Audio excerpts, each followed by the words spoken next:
శ్రీగురుభ్యో నమః. హరి ఓం. జగతం పితరం వందే పార్వతీ పరమేశ్వరం. సర్వతం జగదాంబికానుగ్రహకటాక్షసిద్ధే. అందరికీ కూడా నవంబర్ నెలలో జరిగేటువంటి ద్వాదశ రాశి ఫలితాలు ఏ విధంగా ఉండబోతున్నాయి, ఈ నవంబర్ నెలలో మనమేమన్నా ఆర్థికంగా నిలబడేటువంటి అవకాశం ఉందా, అప్పులు ఏమన్నా ఈ నెలలో తీర్చేసుకుంటామా, లేదా కొత్త అప్పులతో ఇంకా భారం అయ్యి జీవితం ఎందుకు రానాయనా అనేటువంటి ప్రశ్నార్థకంగా ఉండబోతోందా, లేక అక్రమ సంబంధాలు ఏమన్నా బయటపడి ఈ నెలలో దంపతుల మధ్య గొడవలు ఎక్కువ అయిపోతాయా, ప్రమోషన్లు కానీ ఉద్యోగంలో కానీ స్థిరత్వాలు ఏర్పడతాయా, లేదా ఆరోగ్య పరిస్థితి ఏ విధంగా ఉండబోతోంది, అదేవిధంగా ఆకస్మికంగా తాత ముత్తాతల నుంచి మనకి రావలసినటువంటి ఆస్తి ఈ నెలలో ఏమన్నా వచ్చే అవకాశం ఉందా లేదా, అసలు ఈ నెలలో నేను అనుకున్న పనులు పూర్తి చేయగలుగుతానా లేదా అనేటువంటి సందేహాలు చాలామందికి చాలా విధాలమైన అనుమానాలు ఉన్నాయి.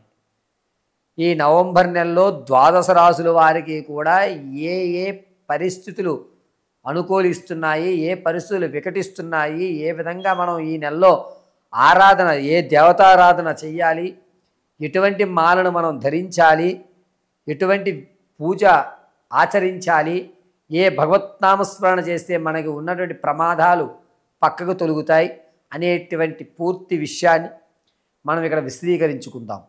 దాంతోపాటుగా మీకు ఏమన్నా అనుమానాలు ఉంటే అటువంటి అనుమానాలు అంటే వివాహం గురించి కానీ, సంతానం గురించి కానీ, ఆర్థిక ఇబ్బందుల గురించి కానీ ఎటువంటి సమస్య అయినా సరే కింద స్క్రోల్ అవుతున్న నెంబర్ని మీరు సంప్రదించండి.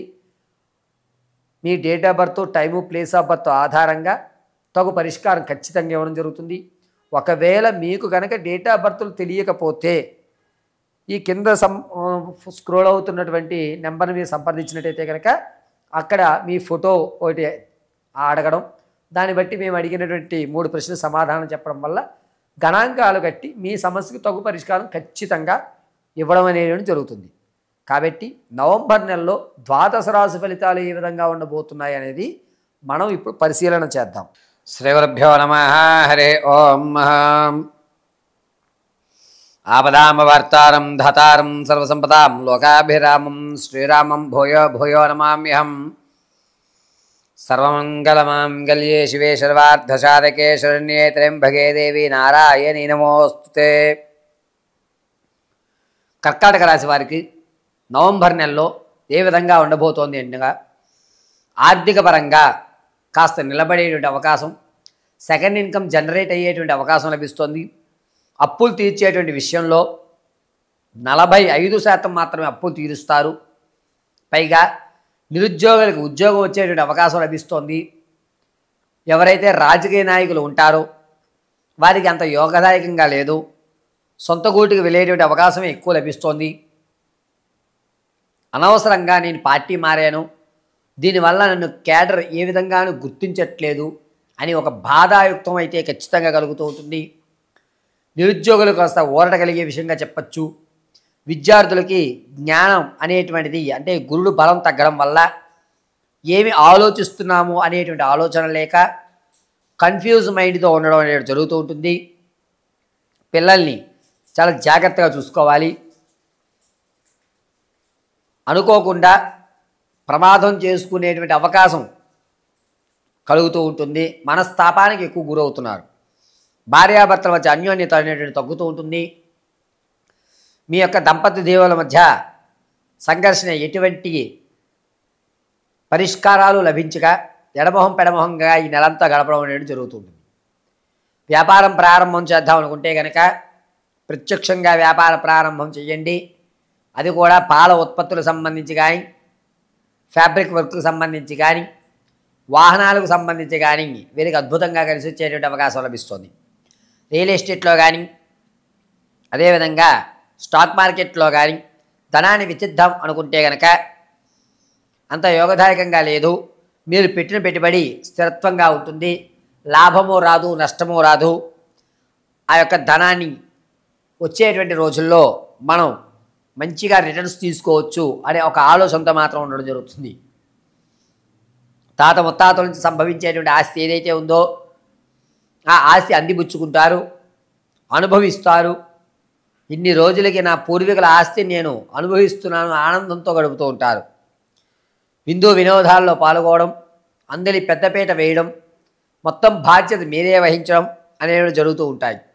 ఆడవారి విషయానికి వస్తే సంతానం కోసం ఎవరైతే చూస్తున్నారో వారికి పుత్రికా సంతానం కలిగే అవకాశం లభిస్తోంది.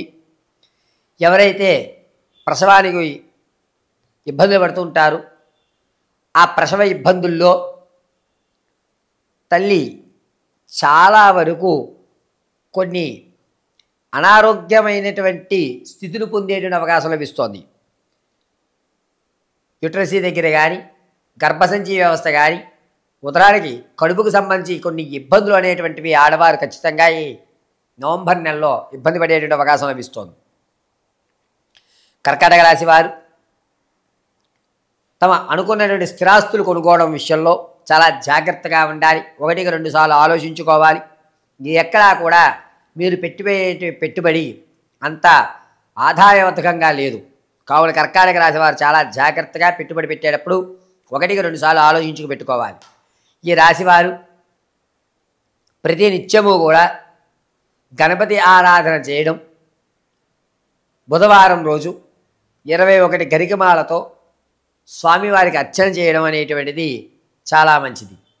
కర్కాటక రాశి వారు తమ యొక్క అనారోగ్య సమస్య నుంచి బయటపడడానికి ప్రతి నిత్యము కొబ్బరి నూనెతో దీపారాధన చేయడం చెప్పదగ్గ సూచన. ఈ రాశివారు అనూహ్యంగా శత్రువు యొక్క భయంతో మీరు అనుకున్నటువంటి స్థాయికి వెళ్ళక కొన్ని ఇబ్బందులు పడేటువంటి అవకాశం లభిస్తూ ఉంటుంది. కర్కాటక రాశి వారు నిత్యము కూడా గం గణపతయే నమః అనేటువంటి మహామంత్రాన్ని పఠించుకోవడం అత్యంత క్షేమదాయకం.